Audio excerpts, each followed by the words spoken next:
喺 CTV 嘅應用咧，其實 CTV 比起以往傳統嘅方法咧係更加精準，因為佢係度緊每一個點嘅顏色，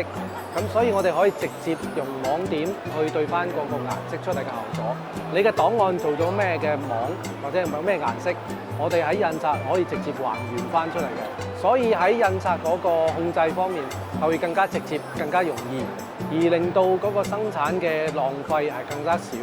可以更加準確去印到客戶想要嘅一個顏色。喺我哋今次嘅